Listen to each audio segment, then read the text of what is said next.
Hey, y'all.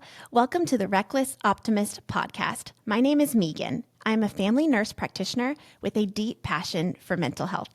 On this show, we showcase guests who have shown tenacity, grit, mental strength, and who embody the word resilience. A quick disclaimer before we start.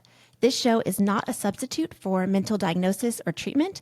We do recommend that if you're struggling with your own emotional well-being, you see a mental health provider. I'm so excited that you guys are here. Let's get into it. Hey, everyone. Today on the podcast, we have Robyn.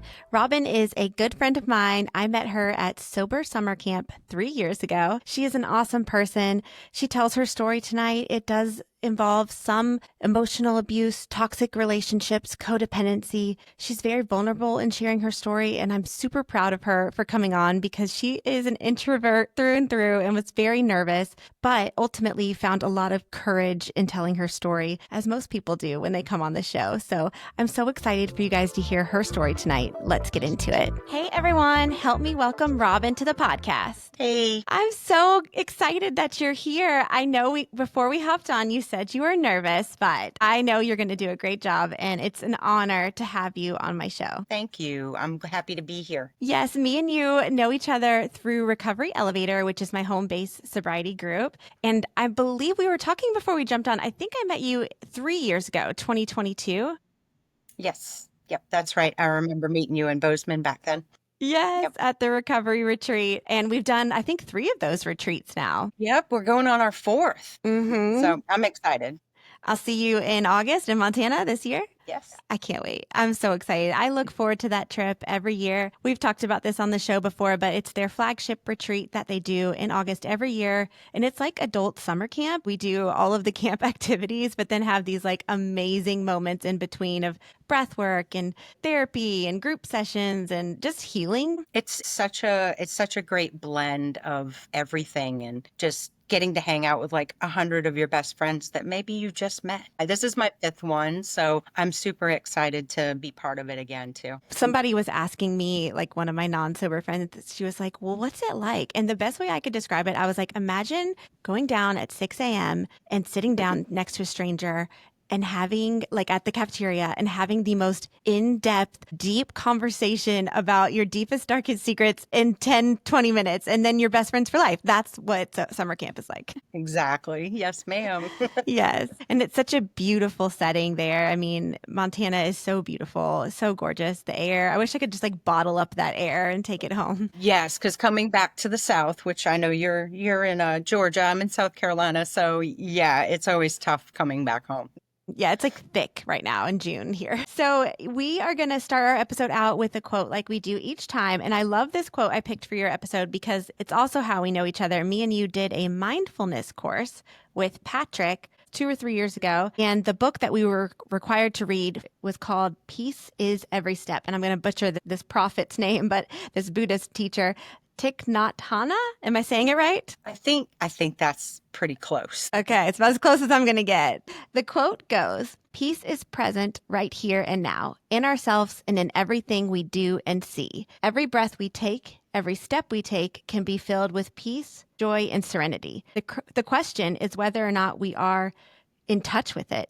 We need only to be awake, alive in the present moment. Only the present moment contains life. What does that mean to you? My gosh. I thought about this after you shared that quote with me, and it's just so amazing how different in recovery, how that actually is part of my life now, because I was never living in the present moment. I was always ashamed or dwelling or focused on the past or trying to avoid the future to the point where I couldn't even stay in the present. And that is definitely, it's an acquired skill, and I don't think anyone ever masters it, but it's just reminding myself to be where my feet are helps me a lot. And one of my favorite things to tell myself is, are you safe right now? Because I suffer with anxiety, have since I was a kid. And that's something that has helped me a lot, is just saying, okay, well, you're stressed out. What's going on? Are you safe right now? And right now that's really all that matters. And since I'm no longer trying to run from everything, it's so much easier to stay in the present moment, whatever that may be. Yeah, I love what you said. Be where your feet are. And are you safe right now? I'm going to borrow those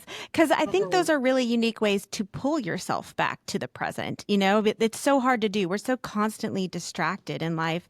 And I love what he talked about.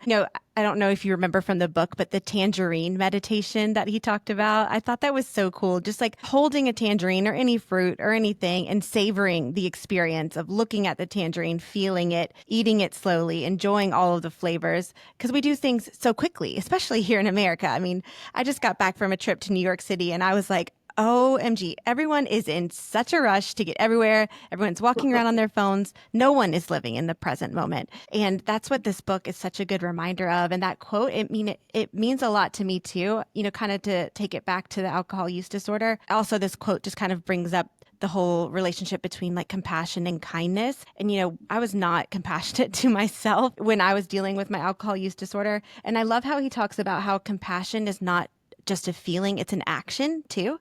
And I think that's so important to kind of use it more as a verb than just a noun. Yeah, absolutely. And I think a lot of it is it's more important as far as staying present and, being in the moment. It's a lot of it's in your head more so than it is like what you're actually doing. And that's something that I work on all the time. Just Yeah. trying to stay, it's trying to stay present in what I'm doing, what's happening and how I'm thinking, what I'm thinking about, where my brain's going essentially. Just try Yeah. to stay with the moment. I loved our teacher, Patrick. Shout out to Patrick with his thick Boston accent. He is Oh, I like a know. modern day prophet. He has quite a few degrees in theology, correct? I believe so, yeah. Yes. He's Anyway, great. He was perfect.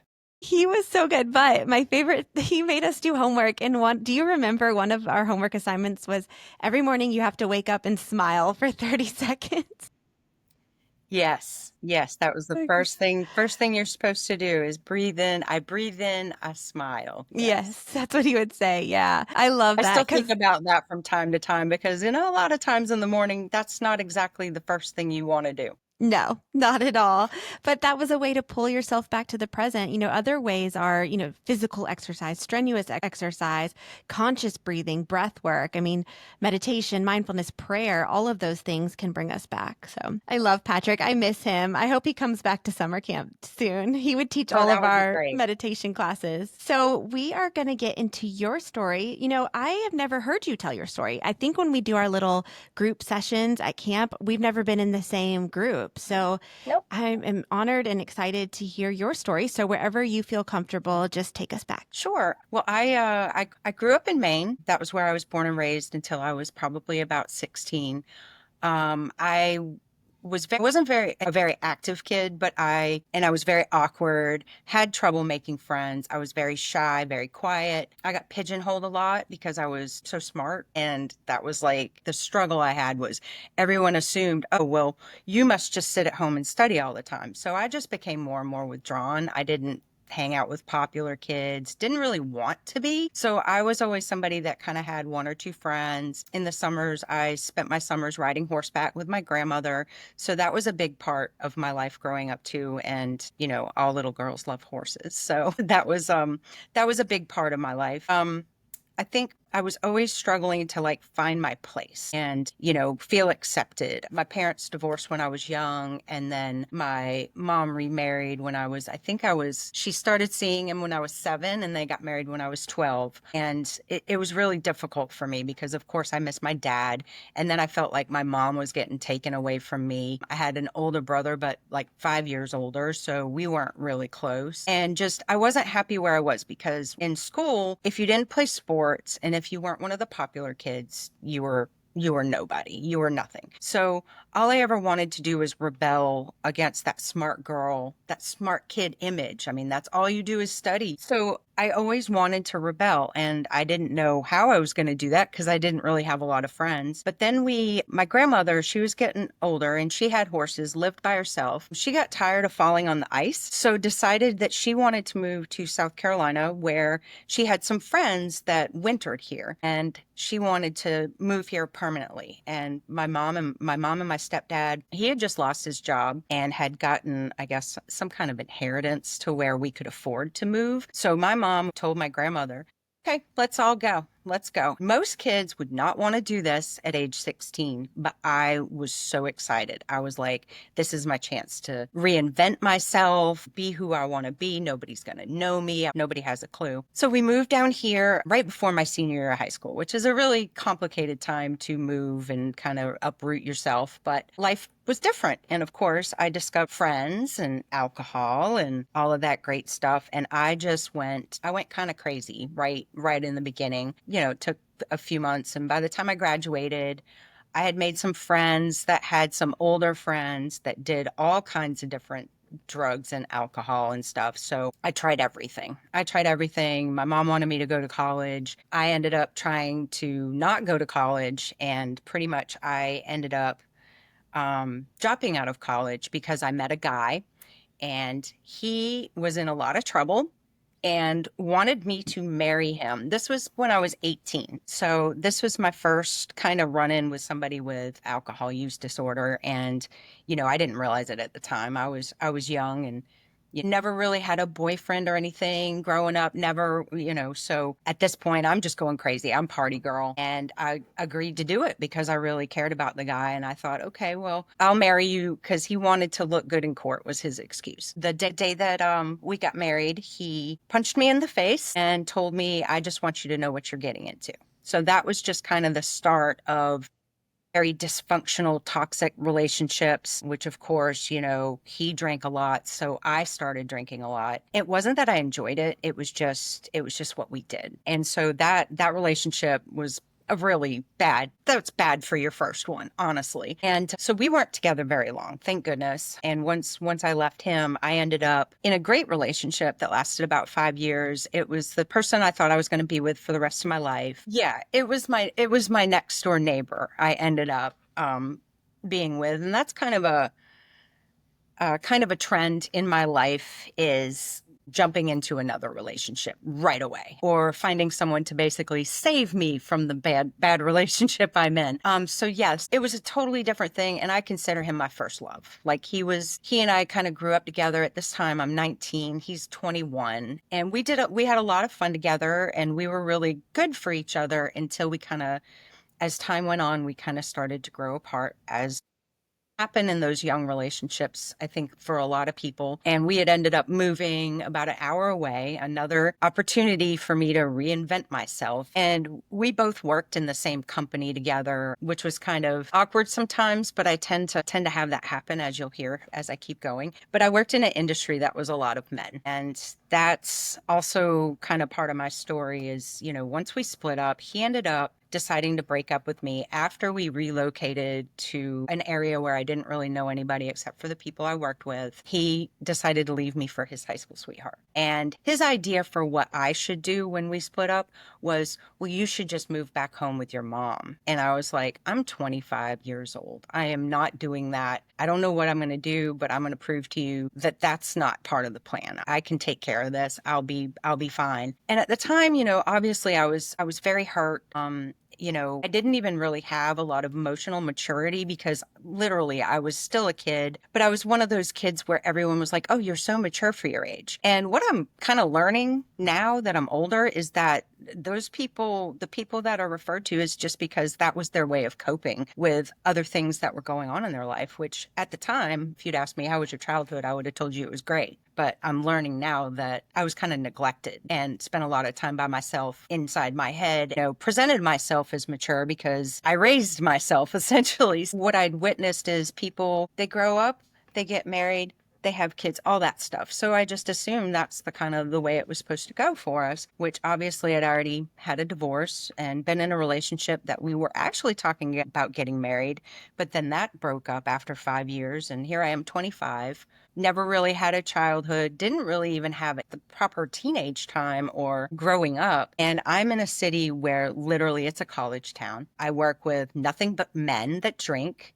I don't know anybody outside of the people I work with. And so once he and I split up, I didn't really know what to do with myself. I had no idea what to do with myself. The only people I knew were bartenders from the places that he and I would go out to have beverages. And like I said, the people I worked with. So that kind of led me down a path of not even realizing it, how angry I was about being abandoned again, because obviously, I felt abandoned when my dad left. And then now I was abandoned again. And I just went crazy as far as misbehaving, and party girl just took on that persona. It just became who I was, just became part of my life. And it was like that for a lot of years. So this was probably back in 2001, and I was single for a while. Definitely decided that that was what I wanted to be, and I kind of went through a very promiscuous phase where I treated men poorly. I was a real jerk about it, but it was almost like it was empowering. Like, I think, because looking back, of course, I think it was because I was so hurt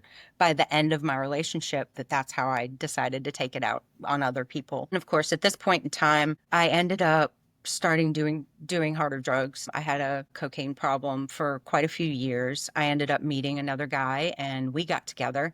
And I think at that point it was just because I was lonely. I was the lonely party girl. If I wasn't out partying, I was sleeping it off or working. Somehow, I still managed to excel in my career even without a college education. I think there was a lot of tolerance by my employers for my activities. I mean, they knew me. Some of them partied with me. So that, can create an issue too. So then it's just part of your day-to-day life. It just is what it is. But this relationship, it was one of those that lasted way longer than it should have. And it was very ugly at a lot of times because of the drug use, because of the drinking. Looking back, I don't even think I really liked this person that much, but we were bound together by our addictions. And that was really hard for me to escape. And then we had our whole circle of friends. We all lived very close to one another. There were weekends when I still don't know how I kept a job because I don't remember.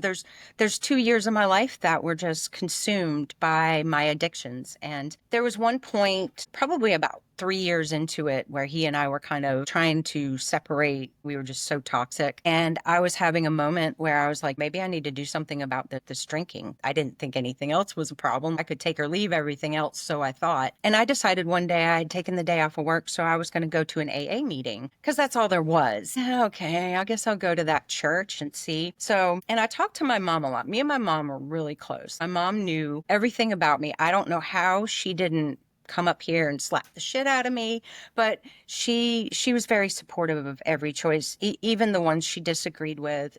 I'm grateful for that. Sometimes I feel like she might have enabled me a little bit, but she was my mom. And I think, being there for me, because her dad was an alcoholic. And I knew that. And I knew that she had struggles with it. She didn't drink at all. My stepdad was one of those 2 beers after work. He was good. So I wasn't really exposed to it, but she encouraged me to go. And when I went there, I could not find the door to get in. The whole place was locked. And I threw my hands up and said, well, I guess that means I'm okay. I guess this is a sign that I don't really have a problem and I don't need help. But I would say that was probably the first time I realized that, hey, I'm going down the wrong path. But I kept on it for a couple more years. I would run away from home a lot because this boyfriend wasn't as physically abusive as he was mentally and emotionally. You go through a lot of that where my self-esteem was just shit. I mean, it had been shit from my first relationship with that husband, and, getting into another toxic relationship with abuse. I would run away and I would go hang out with other people, and he would lose his mind, call me incessantly, call me every name in the book. One time he trapped me in the house for 2 days, wouldn't let me leave while he berated me and just told me how big of a piece of crap I was, and just that type of stuff. And I was getting to the point where I realized that I'd been with him. I've been doing this. We've been playing this game for 5 years. And I was tired of it. I was tired of drinking. At that point, we had managed to stop doing the other drugs. It wasn't really on purpose. It just happened. He started working night shifts, which was good for us because I was able to start working on myself kind of in secret and kind of organically. Decided that I wanted to start taking better care of myself. I wouldn't drink on days that he was working at night. And then it just started feeling like, why am I even here? But at the time we were kind of stuck together because I couldn't afford to live on my own and neither could he. I had some friends at work that I would hang out with to get away from him. And it was like I was spending more time trying to escape this person than be with him. And of course, the drinking didn't go well. I ended up starting again because that was just who I was. I just accepted it as part of my identity. And then I met a person. He was through work. He was visiting from out of town, and he was the first person in a very long time to kind of pull me aside and be like, "Why are you doing this?" And it was like even the people that knew me well, this person, the virtual stranger, saw what was going on, and he was like, "You're a beautiful person. You're this." I mean, I was like, "How are you seeing all this?" And I don't know what it was, but he just totally made me change my mind and realize that what am I doing here? And so there was a night we had come home from being out and he was showing his ass. Sometimes I would go sleep in the car, which is just terrible. And this time I decided to call the cops and try to teach him a lesson. That didn't really go well, but it got rid of him for a day or so. And then within another week or two, with the encouragement of some friends, I just told him one day, I was like, "We're done. I can't do this anymore. I'm not sure what this looks like, but we may be living together, but we're not together anymore." And a lot of that I attribute to uh, becoming good friends with somebody I'd known for a while. And he was going through a similar situation. And one night, the night that I told my boyfriend, I was like, "I'm done." I took my dog. I had a little dachshund that went everywhere with me. I took her with me and we drove to go meet this friend for coffee. And pretty much from that point on, it was over. And me and that friend are now married. So we ended, yes, it was a very, that's a nice short way to put in a whole lot of years, but this was probably about 14 years ago. We got together. He knew who I was. He knew I was party girl. And of course, once I got out of the relationship, I went right back into my old ways, still just misbehaving, doing bad things, but trying to rebuild my confidence in just by getting away from somebody so toxic. But yeah, the drinking didn't end at that point. And it really wasn't until a couple years later, me and this guy, we've been friends and he had kids. And, it wasn't intentional for us to get in a relationship, especially since he was still in one and I kind of was. But over time, he ended up leaving her and moving in with me as friends. And then we gradually just started our relationship built organically. And he had kids and they essentially became my stepkids over time. And yeah, we didn't get married until 4 years ago, but we've basically been together for about 15, 16 years. And he always not a drinker. He doesn't do any of that stuff, has never done a lot of the stuff that I've done, but he accepted the fact that I like to drink and I would go through phases where I didn't. And what kind of got me to the point where I had to leave it because, I didn't know any different. I was scared to death of not having that as my identity. But after my mom passed away, she passed away suddenly. After 2 weeks, she had found out that she had stage 4 lung cancer. And she went to the hospital like right before Christmas and she was dead within 9 days. That was how advanced it was. And she had no idea. None of us had any idea. It was very shocking. My stepdad had just been through cancer, had just survived his prostate cancer. So he was very reliant on my mom. And losing her was just, it was devastating for all of us because she was my rock. She was his rock, which I think is why she didn't tell us that she was sick. I look back and I think she knew for a while, but I kept drinking and it was one of those things I knew that I needed to do something about it because even when she was in the hospital sick, she wouldn't let me stay there because she didn't want me to see her like that. So I would get to the point where I'd go visit her. She was an hour away. And then I couldn't wait to go home because I wanted to drink, obviously not realizing that she didn't have much time left. And I have regrets. I have a lot of regrets about that. And just because alcohol was more important than telling my mom, "Tough luck, I'm staying here. I'm not going anywhere." So that was really hard. And then, of course, I became my stepdad's caregiver. And the last conversation her and I had, not knowing it was the last one, was her saying, "I want you to take care of him." And I'm thinking she means just like while she's in the hospital. I think that was her way of just basically saying, "Hey, I'm not always going to be here. I need you to take care of him." And that is exactly what I did. So I've had the joy and the struggles of taking care of him. And it was very hard. He became very dependent on alcohol to deal with the death of my mom. And so did I. It definitely put in perspective, like, I can't keep doing this. I can't keep destroying myself. I'm not dealing with anything properly. I'm drinking all the time. At this point, I was drinking at least one big bottle of wine every night. One day I did the infamous Google search, and it was the first time I stumbled upon Holly Whitaker, and I stumbled upon her blog, which for the first time ever, I saw somebody describe it as an opportunity, a good thing, a happy thing to let go of the alcohol and look at all these great things that you can do now. Look at what happens when you let that go. Instead of just saying, woe is me, I'm just about living under a bridge with a paper bag, feeling like the stigma attached to having that addiction is everybody does it. It's so accepted. And if you can't handle it, then there's something wrong with you, not something wrong with the substance. So I think that keeps a lot of people stuck. I know it definitely kept me stuck because it was such a part of my identity. And it was really a way for me to be the confident person everybody thought I was. Because, like I said, growing up, I was shy, I was quiet, very small circle of people. And I had a lot of fun being the party girl, but nobody saw the aftermath of sleeping for 12 hours the next day and beating yourself up and not remembering what you did or who you did it with, and just the absolute just beating yourself and just feeling like a piece of crap. And then being surrounded by people that don't think much of you really kind of puts you in the position to not think much of yourself either. But I was able to get the positive idea that, hey, this might be a good thing. My mom would really approve. Like, she would have been so proud if she could have seen me do this. It still took me 3 years to actually be able to quit, but I was able to start stringing days together, learning more about it and reading all the quit lit. Like, I think I hadn't read a book. I read a lot growing up. I hadn't read a book in probably 3 or 4 years. So I started reading, I think I read about 12 books in as many weeks. I mean, that's how intense that I went into just trying to understand it and trying to look at positive sides, reading memoirs of people that made it out. And recognizing that maybe I could do it too. I don't know. And it was a lot of stops and starts. And that's when finally bit the bullet. I started listening to Recovery Elevator early. And what got me listening to it is there was an episode where I got tricked. I got tricked into thinking I could moderate because there was somebody, I think the title, I don't know what he titled it, but it was something that made me go, oh, this guy can moderate. Let me learn. And I realized, no, that's not what this is about. But then, of course, I was hooked on the podcast, and everybody's stories really, really inspired me.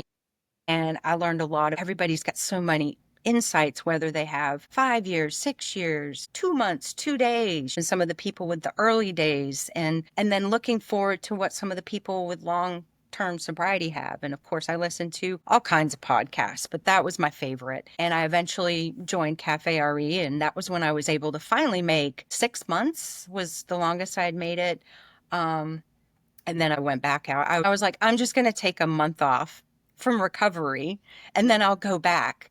And this was in February 2020. February 2020, as we all know, was right before everything hit the fan. So once that happened, I was kind of locked into drinking. There was a lot of shame, and I was more ashamed of the fact that I've done this before. Why can't I do it again? Why can't I get it? And I remember Ari's huge in my recovery. They had their very first Ditching the Booze course, and I reluctantly decided, okay, this is a sign, because I was literally about to cancel my membership and just give up. I said, this is a sign to do this. And I think it started in May, and I joined it, put in little groups of 6 people. This was the first time they had ever done a course like that. And it was my first introduction to WhatsApp and talking to 6 people from all over the country. And those people became so important to me.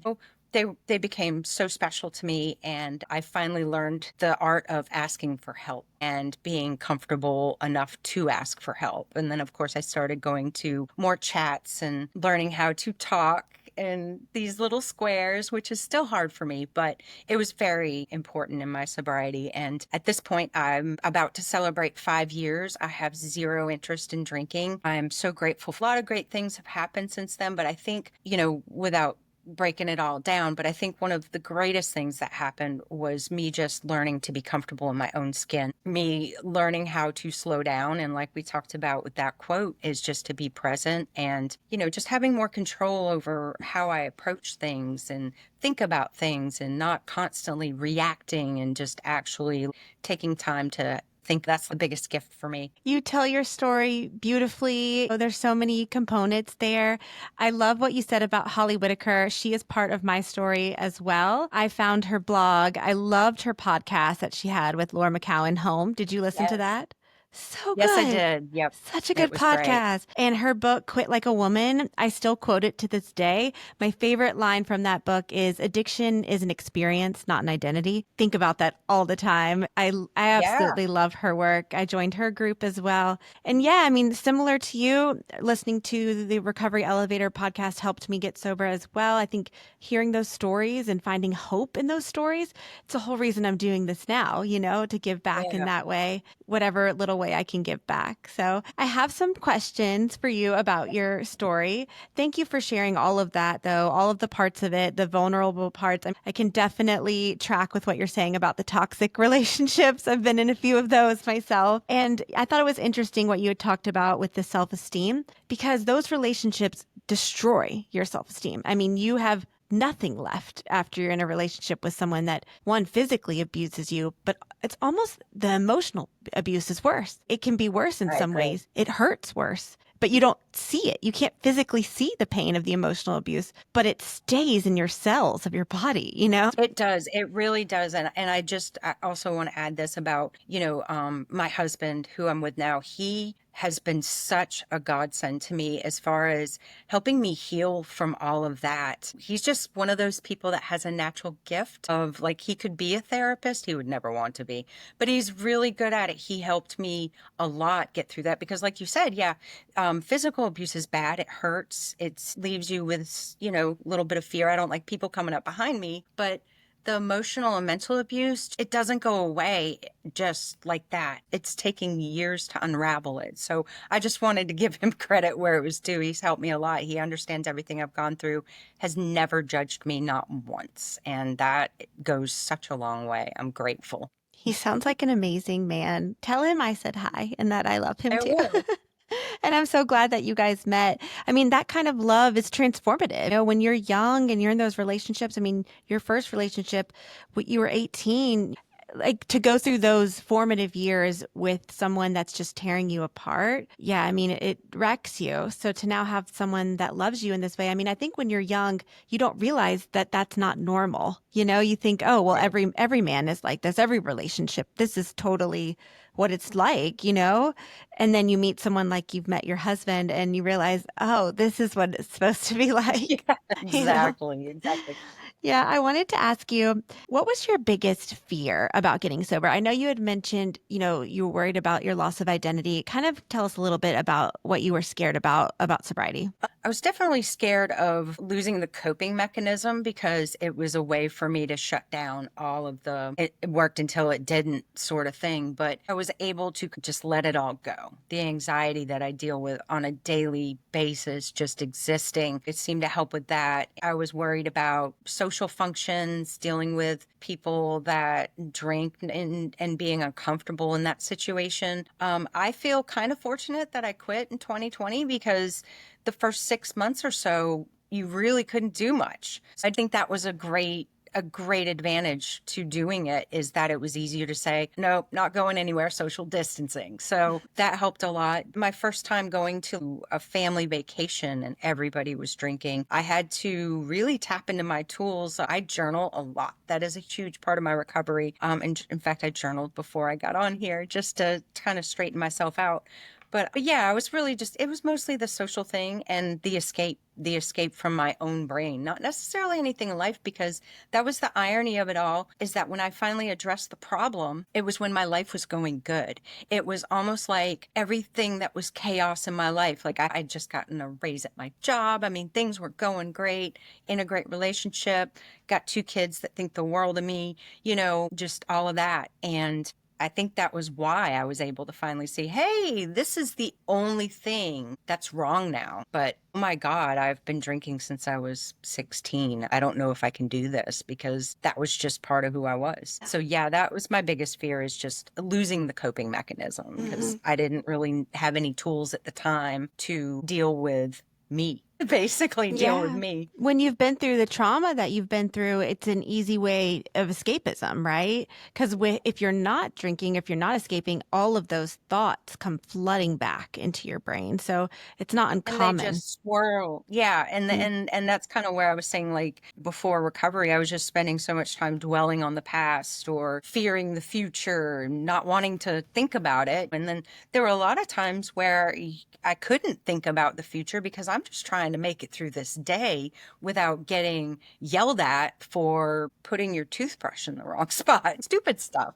Yeah. So yeah, it was a lot of times I was just surviving, and that's how I did it, was just stay drunk. Yeah. When you're in those situations, you are constantly in fight or flight, right? Your sympathetic nervous Yeah. system's in overdrive, and then you add in the alcohol because that's a depressant to come down from that. But then you get the hangover effect and you need more of it. And that's how a lot of people can get into really sticky situations. I wanted to ask you about your sober date. I'm really good with dates. Let me see if I remember. Is it July 2nd, 2020? Am I close? July 1st. July 1st. I was July. really close. So I wanted to ask you about that day. Was that a planned day? Like, did you plan this is my last drink, or did you have something happen? Kind of describe that. Okay, that was actually, I planned that date because we were in that course and I wasn't able to get it to stick, but I had family coming into town. Not really, not just any family, mind you. I had my stepdaughter coming to stay with us for a month so that they could just visit their friends in South Carolina. So we were like, okay, well, they're going to come down, stay with us for a month. I decided at the end of May, and I told my cohorts in the group, I said, listen, I said, I know the goal is abstinence and trying to quit drinking. I chose July 1st. I said, I'm going to quit on July 1st. And I tried stuff like that before. It didn't work. It was definitely the accountability of the people in my group were a big part of that. So I'm a huge, huge fan of community, small or large. I like small groups personally because I am such an introvert and I am so shy, but that's what it was. Yeah, it was planned. And I took my last drink on June 30th at 8:30. It was a grapefruit White Claw that I didn't even finish. I dumped it out and said good riddance. Very specific moment. I remember it very Mhm. well. Almost like breaking up with the toxic boyfriend, you know? Yes, It's absolutely. very, Absolutely. very similar. Yeah, I wanted to ask you about that first year. Year one is very different than year five in many ways. So, that first year, did you have cravings or withdrawal symptoms, anything like that? I didn't really have any cravings. I think it was the only time I did was about 4 months in when I went on that family trip to the beach. That was a little difficult. But when you get through something like that, you feel so empowered. And when you start to recognize it, you have to go through those first. You have to go through, okay, this is my first birthday without alcohol. This is my first vacation. And I had to go through all of that. There was always a little trepidation and like I wish I could be drink like a normal person, but I just knew I couldn't. I stayed really close to Cafe Airy community. Every week on Friday night, you would find me in the Zoom room at 8 p.m. every Friday for 9 months. That was what I did because Friday was the biggest problem for me because I would get home from work and I would basically start drinking on Friday and then, of course, Saturday and then usually Sunday. And I would then I would try to quit again. Yeah, no, those were the times is trying to have a plan for when I was in those situations that I might crave. That was very helpful. So yeah, Yeah. no, I didn't have too many struggles though. I'm really grateful for that. And I do think it was because I stayed so close to other sober people, via the computer. Like this is when social media and all that stuff, technology is such a great thing, is being able to have a couple hundred people to talk to at any given time. Mhm. So that really helped a lot.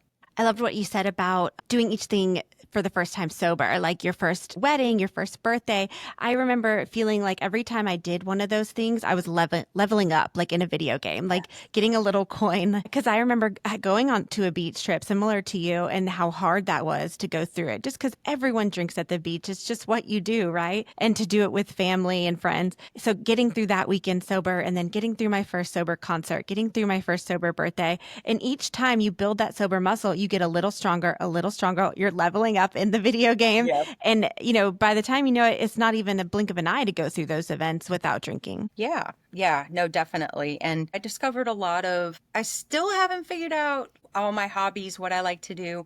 But in that first year, I started working out. I'd never really lifted weights. Anytime I did any kind of exercise, I would be obsessive about it. So it was just, and I say that I did that then too, but I lost like 30 pounds. I was strong. I felt great. Need to get back to that. I will be honest. I am going through some struggles right now, but I'm grateful that it's not the alcohol.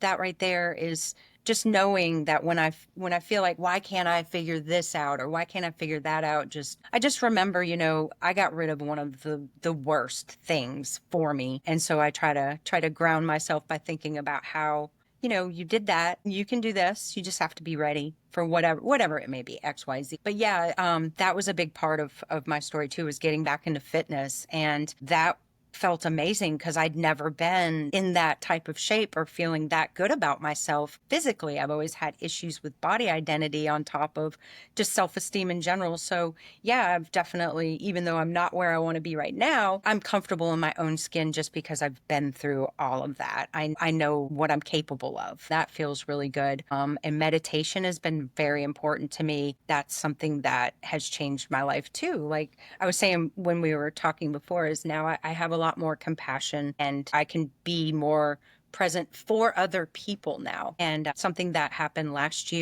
summer, we went on vacation to Maine, and my stepdaughter, who was in Hawaii with her family, they'd been stationed over there. They had a really big falling out and she wanted to leave. And so while we were on vacation, we coordinated to get her to us. And now my stepdaughter lives with us full time. And I'll tell you, that is something that I didn't even know I needed. That has like been the greatest joy. And I'm so grateful to be sober and enjoying this because she moved away when she was about 7 or 8, and we have only seen her summers since then. And looking back, that was a big part of my life, was having these kids. And now one of them's 25 and has 4 kids. And then she's 16 and she lives with us full time. And I'm so grateful for that. I love that. I'm very open about my recovery. And, I've asked her a few times, like, do you remember how much I drank? And she doesn't really remember it, thank goodness. But it's something that I look back on and I'm like, man, I missed out on some time with her because I drank so much. But I'm grateful she didn't see it that way. But a lot of times I would keep that kind of to myself. I did a lot of my heavy drinking alone. I loved what you said about compassion. And we had kind of talked about that with the quote that we started the episode with, Yeah. because I think that, we have to have compassion for ourselves first before we can have it for other people. And when you finally learn to have compassion for yourself and for other people, that's where you learn empathy too, which is such a unique quality that people have, but not everyone has, right? But yeah, no, I love that. And I love what you talked about with your stepdaughter. It sounds like you're a really good role model for her. I mean, in 16, I have a 16-year-old. I mean, that's a hard age with the It is. hormones and the driving. And to be, a sober person in her life, that's great. It's great that she has you. Yeah, I'm so grateful because being able to have that compassion, she's been through a lot, but knowing that, okay, I got her now. I have her now, and now I can nurture that and get her where she needs to be. She is a great kid, so smart and so emotionally intelligent too. That is one thing I'm so impressed with, is how she handles it. She happily got on a plane and she said, I never want to go back. And we Yeah. said,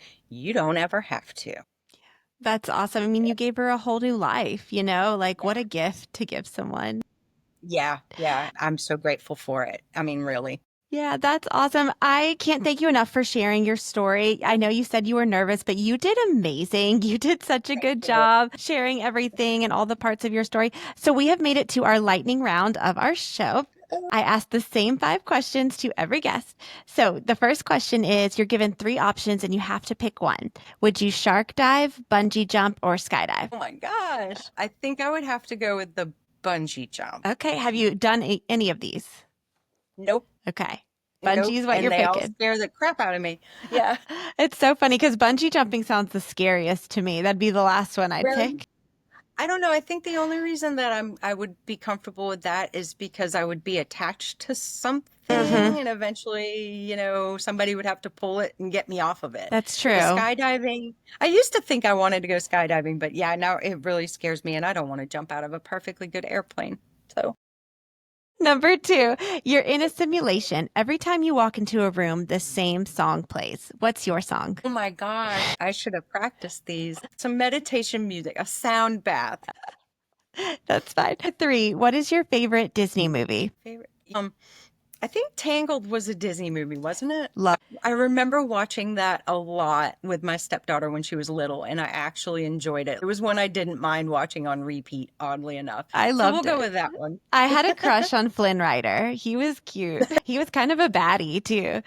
Outlaw. All right, number four, what is something you're obsessed with? Obsessed with. Currently it's reading psychological thrillers. Like Oh, I've stopped with the self-help. I had to take a break from self-help books, and I have been on a kick with psychological I thrillers. So love those. that's it right I now. had a big Yep. kick of those before, and then I was getting like nightmares every night. But I do love a good mystery. I don't like them too gory. I get a little No. squirrely. I like where I can't figure out who did it. Like I like those.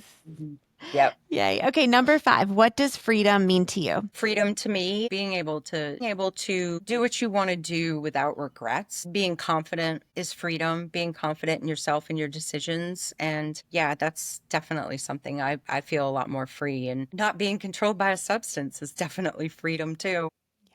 That's a really good answer. I love that last one you said. That is definitely freedom. I can't thank you enough for coming on. Your story is going to help so Yeah. many people. I mean, you talked about so many different things that women, a lot of women can relate to, in regards to the emotional abuse, the relationships, the codependency, all of that. So thank you from the bottom of my heart for coming on. Well, thank you for having me. I really appreciate it. You did amazing. I will see you in Montana, girl.